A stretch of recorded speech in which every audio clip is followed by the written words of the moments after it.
Welcome, ladies and gentlemen, to the Film Club Podcast. Oh, wait. It's the Horror Club Podcast. Yeah, because we're counting down the entire way to Halloween this year, and we're in our 80s slasher month. And Miss Boo, this week is my pick. It is. How excited are you about this? Very excited, because last week we did A Nightmare on Elm Street, which was your pick, because it's by your favorite Wes Craven. Exactly. And this week, we get to do Sean S. Cunningham's classic, Friday the 13th. The first one. The first one. The one that doesn't have Jason in it. That's right. But you still insisted all of our media has Jason in it. Because that's how everyone, associates Friday the 13th with Jason. So don't come at us when you see the pictures. Jason just looks cooler versus Dean in a blue sweater. Well, you don't know that. I mean, it would go very well with your eyes, but I think you look cooler as Jason. Thank you. But that's kind of interesting. A lot of people tend to forget Jason's not in the first one. I mean, he is, but not like actual Jason. Not the way that we know him through pop culture. Yeah. And this is a interesting film, to say the least. Yeah. Especially in comparison to the rest of the franchise. I mean, like, Jason X. Jason Takes Manhattan. Yeah. Jason Goes to Hell the Final Friday. Freddy vs. Jason. Yeah. But yeah, I'm wondering where you want to get started on this one, because Friday the 13th is a very storied kind of film. Well, can you tell me what was going on in 1980 when this film came out? Well, what was going on was The Empire Strikes Back was dominating with $180 million at the box office. I don't know why, but whatever. But right behind that... Okay, Trekkie. Yeah, live long and prosper. But right after that, we have Dolly Parton's 9 to 5, number 2 at the box office. Your hero, Dolly. She can do no wrong. And then Airplane, Leslie Nielsen. One of the Airplane. best comedies of all time. And Friday the 13th made a very respectable showing that year, making $60 million. Pretty good for a horror film. Real good for a horror film that I think only cost them like $500,000 to make. Yeah, I believe so. Which, that was 1980s money. Money meant something back then, kids. And when the film got released... Wait, no Bitcoin in the 80s? No Bitcoin in the Whoa. 80s. Also, Bitcoin has ruined the, what would you do to get rich and famous if you went back in time? Everybody's just like, I don't know, go back 10 years and just buy all the Bitcoin I can get. Only gotta wait 10 years and you're, Bezos rich. Yeah. But the other thing that's happening this year is the Oscars and the first Razzie Awards.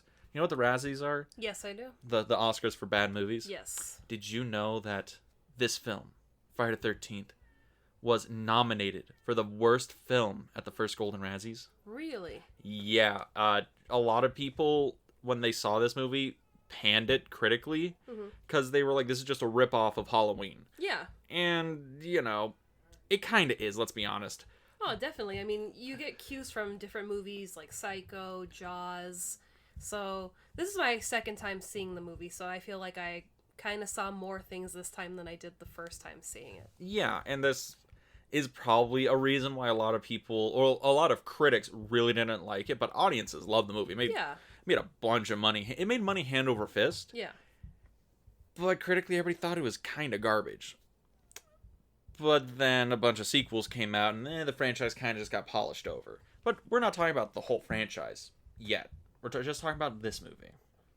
The first one to start off the franchise. The first one to start off the franchise. And the birth of this franchise comes from Sean S. Cunningham, who came up with the film Friday the 13th after working with Wes Craven on Last House on the Left and seeing John Carpenter's Halloween and calling up his friends and saying, hey, let's rip off Halloween and make a horror film in the woods. In New Jersey.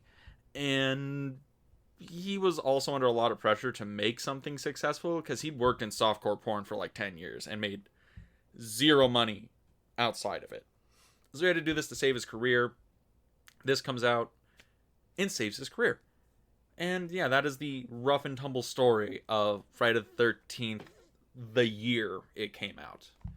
And it's being made, more or less. Yes. But yeah, where do you want to actually get started talking about the movie? Well, why don't you tell me, or not just me, tell everybody the plot of this film. The plot of this film? Yeah. Well, okay, so at Camp Crystal Lake, Alice, who's played by Adriana King, and her crew of, horny camp counselors prepare the camp for the coming summer.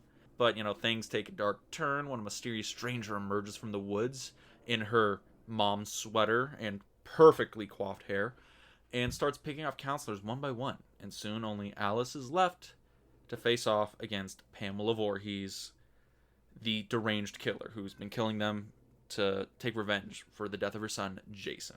Well, yeah, she's a scorned mother, and we're just coming off the 70s and into the 80s where hairspray is important, so of course it's going to be a perfect coif.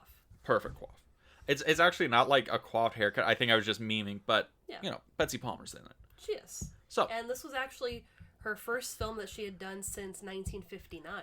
Yeah, I think she was the second choice to be in this because the original actress dropped out because she found out what the movie was. Yeah. And Betsy Palmer was like, it isn't enough to get me a new car. Screw it. No one's going to see it. That's like universal throughout the entire franchise. Yeah. These movies get critically panned, but they just make money in spite of themselves. And everyone who's worked on them is like, I don't think I'll come back to this one. I don't think this was a good career decision. Mm-hmm. Which, I mean, Betsy Palmer also, not like recent, but recently passed away. And up until her death, she was still going to cons and conventions and apparently doing photo ops. Everybody loved her. Well, I think she was just surprised the horror community attached onto this film so much, or attached on the franchise even. Yeah. Which is really weird because this movie is not that good. Can I say that? Is that sacrilege to say the first Friday movie is not that good? Dude, Friday movies are yours, so you can say whatever you want to say about them. Well, in your humble opinion. In my humble opinion? In your humble opinion, this film. I enjoyed it. I enjoy some of the later movies more. Mm-hmm. Around like the 3 mark, I really start to enjoy it. But then again, that's when we really get Jason in his true form. Yeah, we get hockey mask and machete Jason. Yeah. But this is the first one though. You can admit, like, you can enjoy it and it's still bad. I think we've had these deep conversations before. And I love the twist, after seeing so much of Jason as a costume or decor, going into the very first one for the first time and thinking, okay, I'm going to see him at some point, and it's not him, it's his mom. Mm-hmm. And it's, I love a good twist in a movie. And that's kind of interesting because I'm going to assume most people who are going to seek this movie out know of the Friday the 13th ish. Like, they know Jason Voorhees at least, hockey mask, serial killer, machete, right? I think people going into this assume, like, Jason's the killer, and if they know that, oh, his mom's the killer in this one, they still assume Jason's there in some capacity. Yeah. But he's, like, not. It's just, like, kid Jason, which is fascinating, but let's actually just talk about the movie. Okay. So, where do you want to jump in? Well, I like to talk about the plot right away, and this one's kind of hard because it's been called a Halloween ripoff. As we said, it's not really hard to tell because it plays beat for beat like John Carpenter's Halloween. Yeah. And my question to you is, do you think there's anything unique this movie's doing other than Halloween? Or is it just really, like, superficial stuff, just, like, changing the setting? And that's basically the only big change? No, it has its unique qualities to it. It's not, like Halloween where we have the one killer who is just on this vendetta, never talks, and basically feels immortal. Versus this movie where we have a scorned mother who, can give a punch, but she can't take one. She got rocked a couple of times. Yes, she got rocked a few times. Yeah, but to jump, way to the end, she does die. Yeah. So it's not like Halloween where, okay, we think we killed Michael Myers this time. And it has those famous John Carpenter ambiguous endings. Yeah. This one, we know she's gone, but then the story takes another turn and leads us into the franchise. Yeah, but this movie, I almost feel like it's the perfect template for these kind of slash movies because we know that after this, the slasher movie boom is in the 1980s, right? Oh yeah. Like that's basically what happens. Because I remember we talked about this in a Scream episode where John Carpenter's Halloween comes out in 76, 78. 78. 78 basically invents like, hey, this is what a slasher movie is. Yeah. And then Friday the 13th comes out and it's like, okay guys, this is like how you make a just paint by numbers, boiled all the plot characters off of everything. This is how you make a slasher movie. And then 84 and we get Freddy, who's more complex but a slasher. Well, we get Freddy, who's more complex and a slasher, but really what that innovates is, hey, your slasher villains can have personalities. Yes. Which, let's be honest here, Michael Myers and Jason Voorhees have no personalities. They are death golems rampaging. Freddy has a personality. Yeah. And those are like the three most influential things to happen. And then basically the rest of the 80s is just every year we get like 17 slashers. Which, I mean, minimum. We missed out on a good decade. Well, that's the thing. They all got really bad. I'm not gonna lie. I've watched. Have you ever seen Prom Night with Jamie Lee Curtis? Yes. Yeah, that movie's really bad. Yeah, I didn't enjoy it. I actually like the remake from like the early 2000s. Really? Yeah, I like that one more than the original, but love Jamie Lee Curtis. Yeah, I mean, I had to watch that movie and write a paper about it. The original one? The original one, and it's okay. That I'm not gonna say it's unwatchable because Jamie Lee Curtis is a way better actress than that. Yeah. But it's not a very well-made movie, and that's kind of the problem with a lot of these slasher movies. I'm not gonna say Friday the 13th is a poorly made film because everything's in focus, the camera works dynamic, the actors are doing their darndest to deliver these lines, and they also got Kevin Bacon. And you have the legendary Tom Savini. You also have Tom Savini who's doing the effects, so at minimum it's going to be a good looking film. Yeah. And I think that's kind of why the Friday movie, this one, worked so well when it got released, and that's why it kept going. Was wow, this is really comfortable. It looks generally better than the other slasher flicks coming out. It looks better than Prowler for one. And yeah, but I guess back to the actual plot because it just kind of went on a tangent there. We go on tangents sometimes. I know, but this plot is like super generic, right? Yeah. Any comments about this generic plot here? Things that are happening, or is it just we things happen and kids die and then we get to the end of the movie? And the fact that the kids were going to stay there for 2 weeks until the actual campers came. Yeah, that sounds about right. It's just like, yeah, I'd be freaked out staying in the woods. You only say that because you know what Jason Voorhees is. This was 1980. The only camp movie we had at this point was Meatballs. You and your meatballs. It's a great movie. But yeah, that's kind of the problem talking about the first Friday movie is because there's not too much substance to it. Not really. In Nightmare on Elm Street, there's a little bit more substance because you can read like themes and other things into it. In this, it's almost like the biggest theme is the morality play. Yeah. Of, don't fool around, you're endangering this, blah, blah, blah, Yeah, the no sex, no drugs, no drinking, but we only really get sex in this movie. There's no alcohol, They're smoking grass. Are they? Yeah, when they're playing Monopoly. Oh, that's right. Strip Monopoly, I forgot. Yeah. See, that's the other problem. This movie is like hard. It's how do I put it? Things happen in this, and it's really easy to forget the order in which things happen. Yeah. Because everybody remembers the opening, where where they're singing Kumbaya. Singing Kumbaya. The two campers go up into the loft or whatever, and then somebody comes in and kills them. Scary. And then people are like, well, then there's a camper going in. She gets got in the woods, and then she gets the warning, you're going to Camp Blood. You shouldn't go there. Yeah, and then there's shit happens, and then, Alice finds a bunch of bodies. Yeah. And that's the movie. Yeah, the plot of this is pretty paper thin. Yeah. But the characters, though. The actors. Yes. Who all regretted being in this movie. All of them except the actress who played Alice, King. She apparently really enjoyed being in it. And also young Jason Voorhees, Ari Lehman. Yeah. Well, how old was he when he did that? He had to have been like, 15? 12, somewhere in that age range. I mean, he's in a band now where their mascot is basically Jason Voorhees.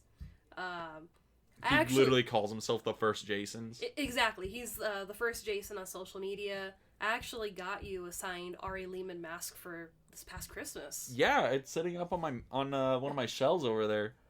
Which is really cool. It's actually a really cool gift because I'm a big Friday the 13th fan, but again, like the first Friday movie is not exactly it's not Citizen Kane. It's not Citizen Kane, but it's, you know, it is the first movie, and it is the first Jason, and it's kind of cool to see that even though this film isn't, you know, spectacular, you know, let me stand up and giving a standing ovation. It's a good movie. He loves that he's the first Jason. Yeah. I keep going back to that because I don't think this is actually a good movie, but it's a fun movie. And I think that there's a core difference there. Because it's fun because it's really tropey. Everything you can paint by numbers this plot yourself. And there's a couple of interesting little homages to other things in this. There's like a psycho riff going on. Instead of it's the son killing everybody, it's the mom. Well, she's talking to her son while she's killing people. That, and also when the killer's coming or there's a murder in process, you get the strings from Psycho.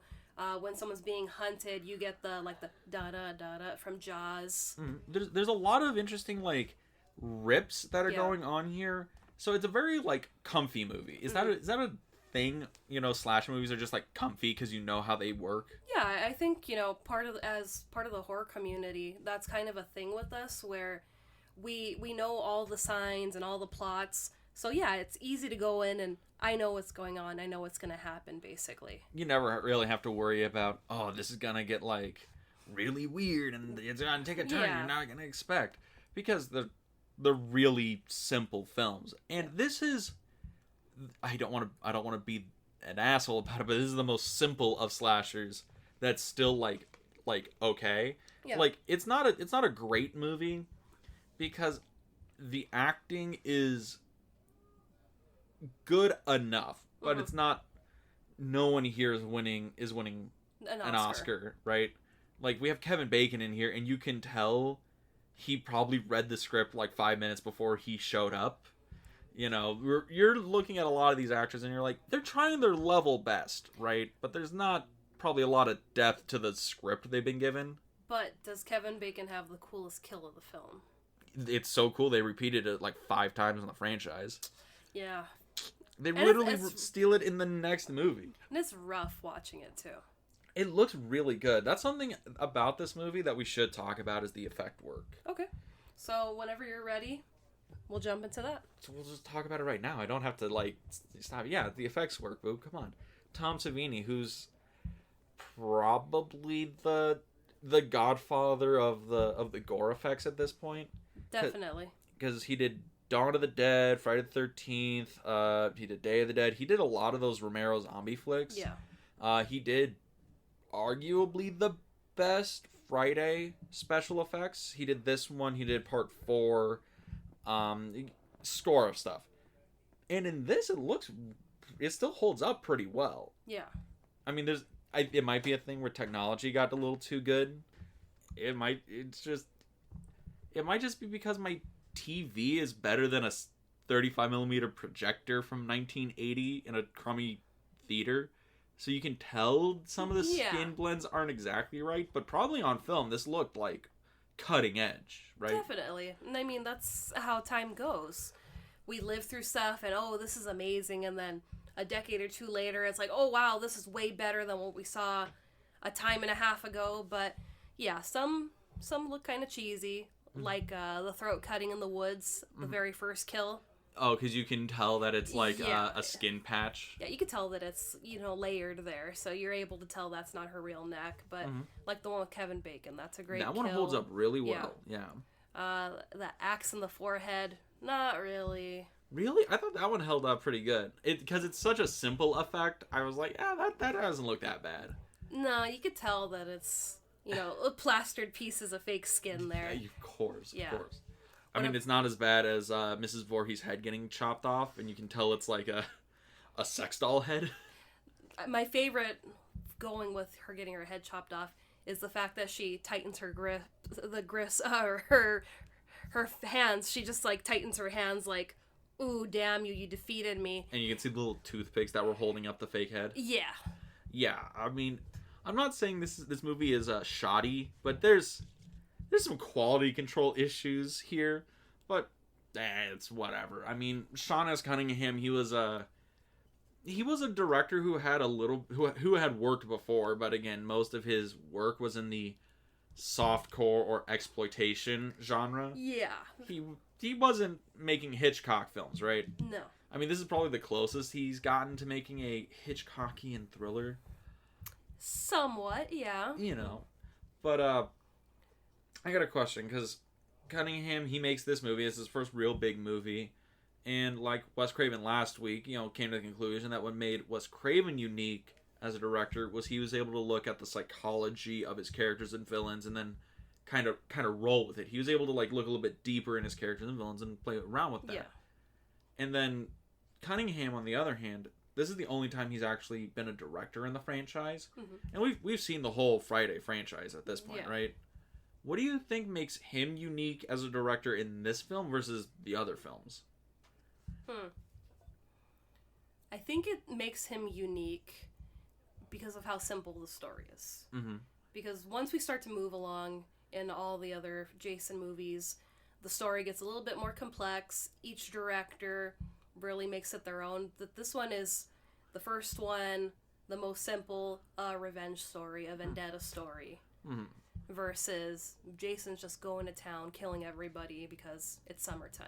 Yeah, I mean, I would never argue that the Friday franchise is very, like, complex, but they do get more ludicrous as they go on. Yeah.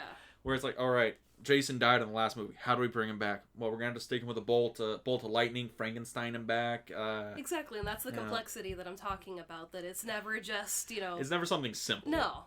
It's gotta be, you know what, he's dead, but I'm not sure that he's dead, so I'm really gonna kill him. And then boom, lightning, and then Frankenstein's back. And then there's a psychic girl in like part 7.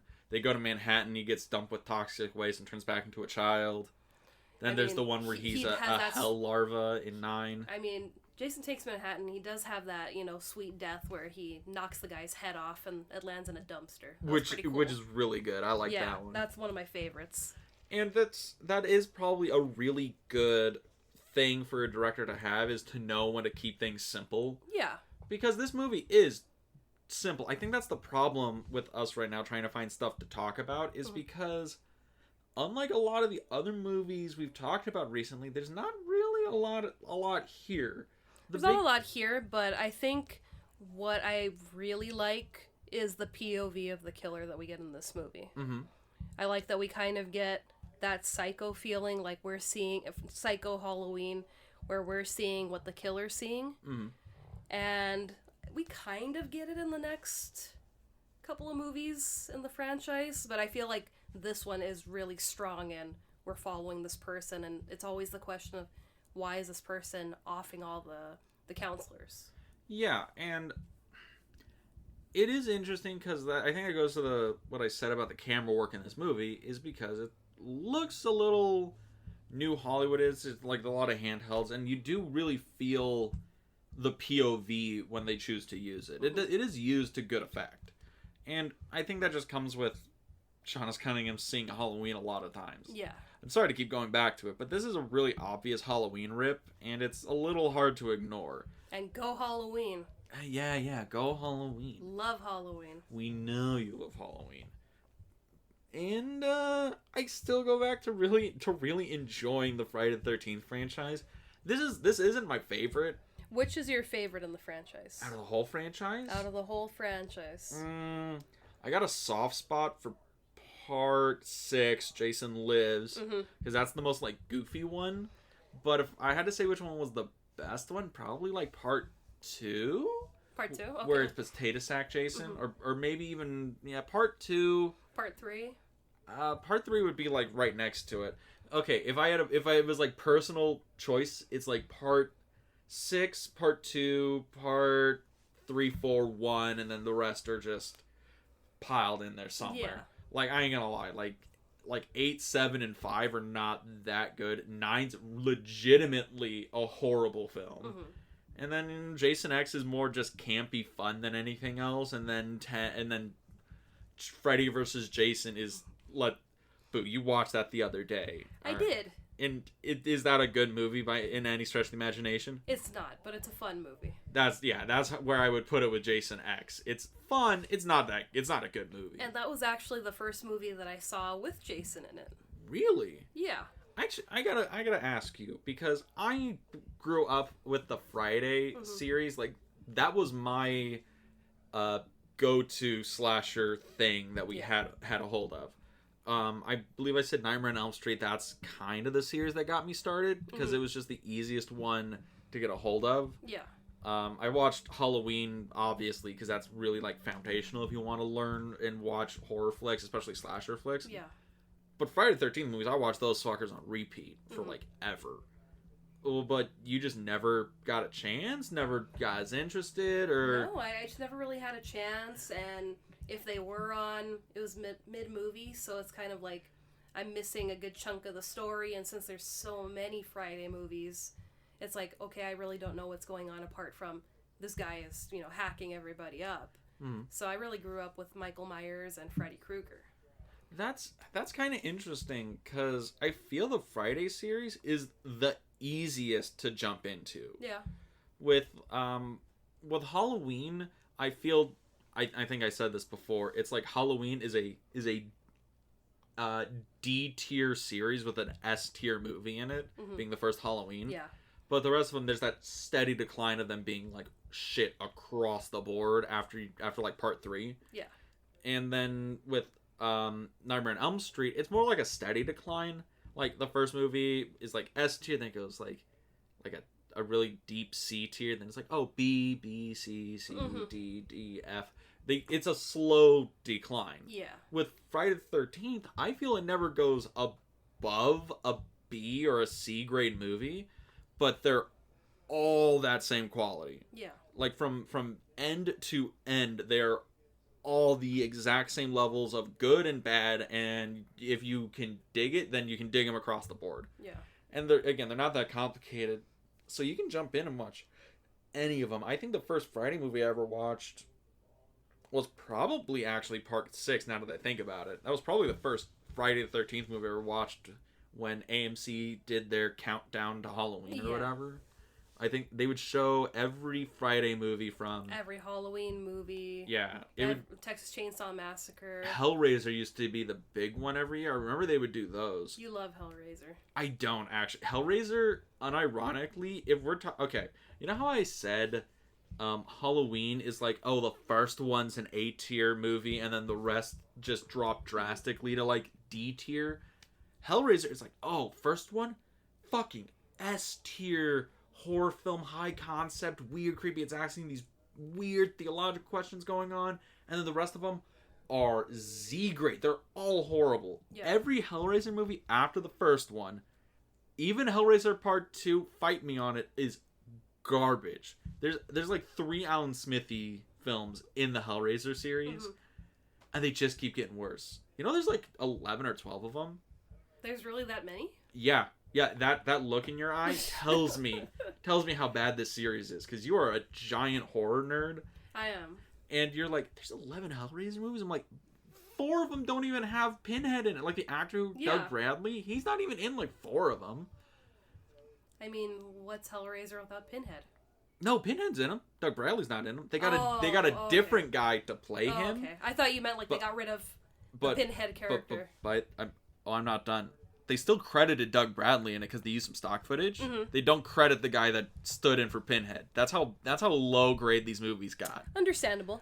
And Henry Cavill had his first American role in Hellraiser 8: Hellworld. Oh yeah, that's right. Yeah, that everyone forgets that. That's got to be a thing, right? Like, American slasher flicks were a breeding ground for just finding really great actors all of a sudden. Absolutely. You got, like, Johnny Depp in Nightmare on Elm Street, Kevin Bacon's in Friday the 13th, fucking Henry Cavill's in Hellraiser. Hellraiser, yeah. Oh, God. Jamie Lee Curtis is Halloween. but I think she was going to be famous anyway because that she's was the her daughter of Jamie Lee Curtis or Vivian Lee. Vivian Lee. Yeah.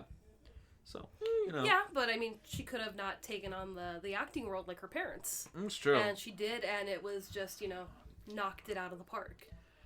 That's the beauty of, these 80s slasher films. You find gold in the rough. And speaking of slasher movies, my favorite one for the Jason series, it has to be 6. Well, that was the one we went to go see in person, right? We went to the drive-in. The drive-in for the Frida Cinema, yeah. Yeah. And prior to that, I hadn't seen any of the Jason movies except for Freddy vs. Jason, so I watched 1 through 5 so that I could watch 6 for the very first time on a big screen. And I'm like, but you don't need to do that. They're not that complicated. But I wanted to commit. It's horror. I love horror, so it didn't let me down. I thought it was fun. Yeah.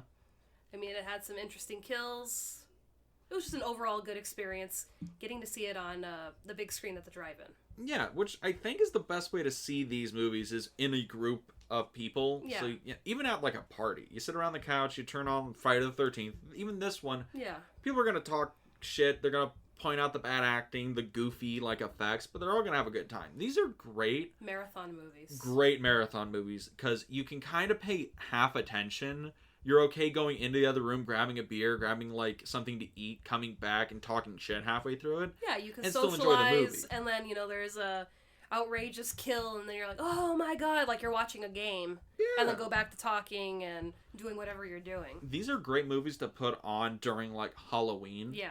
Where it's like, oh, I'm having a Halloween party. I'm just gonna put the Friday marathon on in the background while everybody's doing their thing.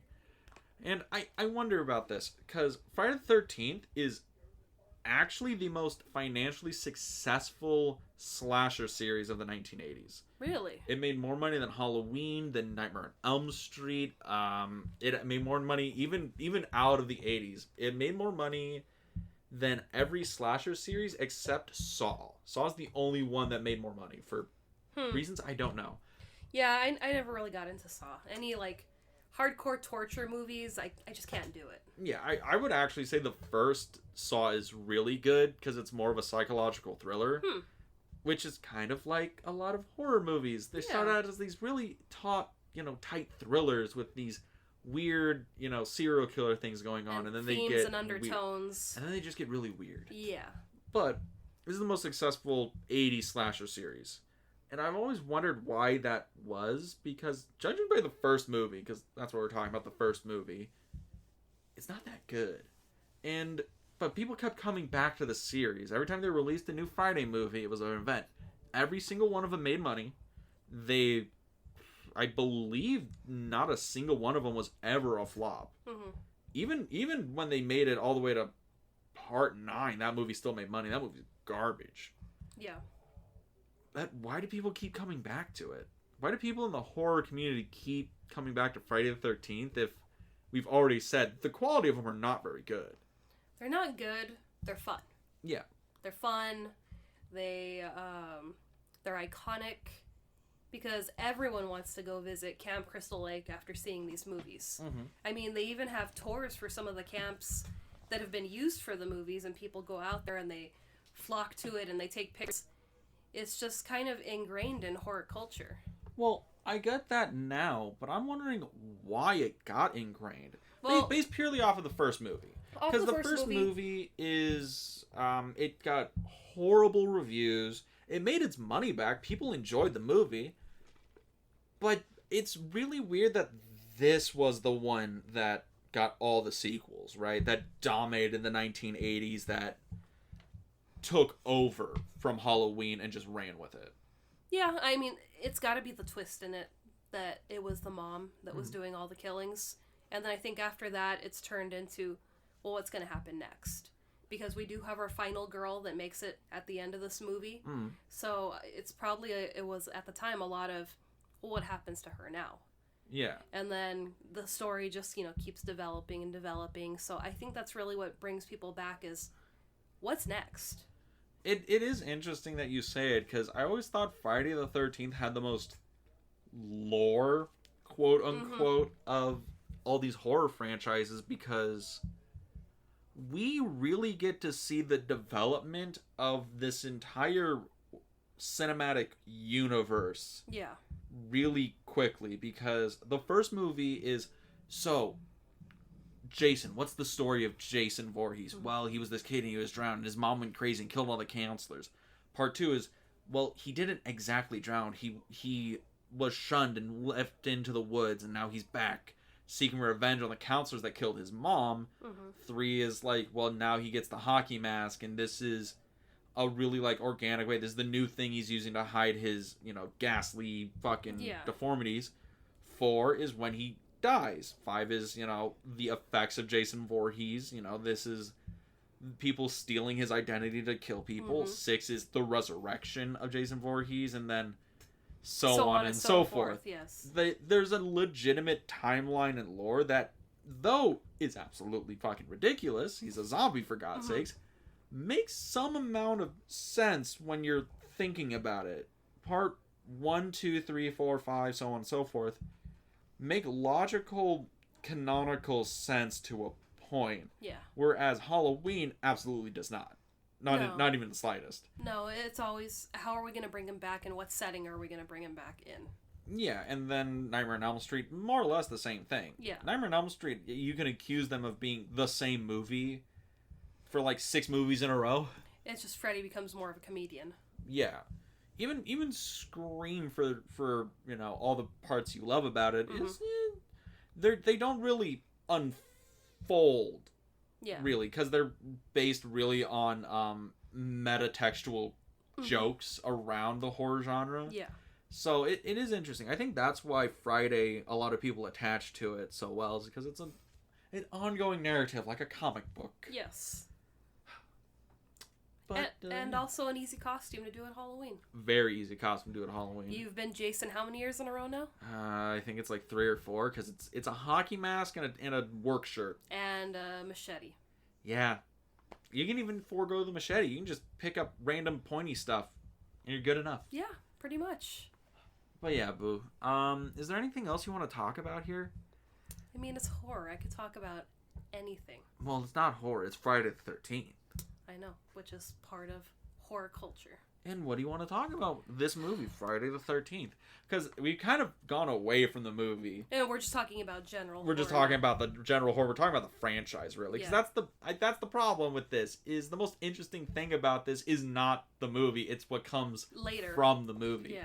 The movie itself, if I had to recommend it to anyone, I would say you watch it if you're curious. Because you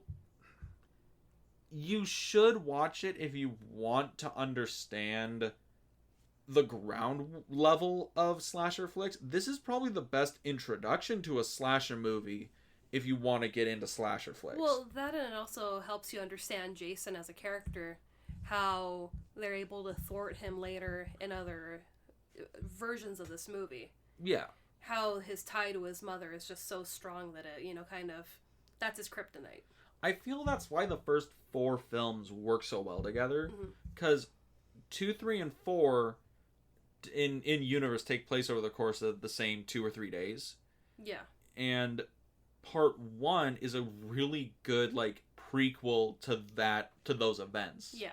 So it's a really good package as, like, a 6-hour movie of the first 4 Friday films. Granted, 5 Up is all bad. I will not argue that. They're all bad. But they're fun. Yeah. That's what I'll say. They're fun. Even the first one, yeah, I would recommend if you're curious and you really want to understand slasher flicks, watch it. And the only other reason is if you kind of want just a really campy, fun, exploitative horror flick. Because it is fun. Yeah. But what about you? Your thoughts? It's fun. It's fun. It's fun. I'm the kind of person where I need to know the beginning to the end, so that's why I went back and watched it from the beginning. Yeah. It just makes it more sense versus someone that just goes and senselessly kills campers or people in the woods. I mean, I even enjoy the the amateur films that are made. Oh, all the Jason fan films? Yeah, I mean, those are amazing. You want to know the best part about that is because Paramount hated the Friday the 13th franchise, even though they always made them money, Yeah. they were never financial failures. Paramount was always like, it's around Halloween time, make a Friday movie so we can make some extra cash. Yeah. They absolutely hated it. So if you wanted to make a fan film, a Jason fan film back in the 1980s, so yeah, you could, and they wouldn't, and they did not give a shit. They couldn't care less. Even up to now, I think even New Line Cinema, who owns the Friday series, even though they haven't done anything with it in 10 years, they don't care. You can use Jason for any of your fan films. Right, and, you know, these people that are considered amateurs make some fantastic films. I'm surprised I'm honestly surprised we haven't gotten more Friday the 13th films. Yeah. In the vein of the original Paramount releases. You don't need these to be $100 million slasher flicks. I mean, they make it very simple. Like, I don't know if you've seen Jason in the Snow. No, I haven't seen it yet. I actually saw somebody's releasing those on Blu-rays. Are they? I saw them. I don't know if it's one of the original, like, people who worked on the film. Yeah. Or if it's like a production company. But they're releasing those fan films on, like, Blu-rays, which is kind of cool. Yeah, because, I mean, most of that film, from what I remember, I watched it, I think, maybe earlier this year or late last year. It's the snowy mountain, a cabin, and maybe one city exterior shot. So it just, you know, it's basically out in the elements, and it's fantastic. I think that's an interesting thing, because you can probably give a lot of these people $10 million, $20 million, and just say, okay, you have 20 mil, go somewhere, make me a good slasher flick within the template of Friday the 13th. You could probably, like, redo the series. These things will make money. People will show up for them. Yeah. But, you know, we showed up for this. We but did. Next week, what are we showing up for? Next week is going to be very special. It's going to be a treat. It's going to be a Fright Night. Fright Night, you say? I do. Because we're going to be talking about the Chris Sarandon Fright Night. Ooh, I saw that in the theater. You did, and you have a funny story about that. I do have a funny story about that. I think we should save for next week's episode. I think I will save it for next week's episode. But where can they find us next week? Well, if you want to find us on social media, you can find us on Instagram and Facebook at the Film Club Podcast. And if you want to listen to us on a different platform than you currently are, we're on Anchor FM, Apple Podcasts, Spotify, and just about everywhere the podcasts are streamed. Would you like to plug anything? I would like to plug something. Yeah, that would be our YouTube channel, In the Frame. You can find this podcast, the Film Club Podcast, or the Horror Club Podcast. I had to say it like that or she hits me. And you can also find the Double Feature Podcast, or the Double Feature Picture Show. That's the podcast I do with my buddy David, where we bring two films together, analyze them, deconstruct them, talk about them, and make fun of them. And the newest addition to the podcast lineup, the Film Odyssey podcast, where me and my brother, on the search for the greatest film of all time, are going through the AFI Top 100 list to, well, find the best movie of all time. The podcast that is nearest and dearest to Dean's heart. Not yet, but it's getting there, the way you keep up. Uh-huh. Yeah. But, yeah, that's all I got for this week. So, stay tuned and stay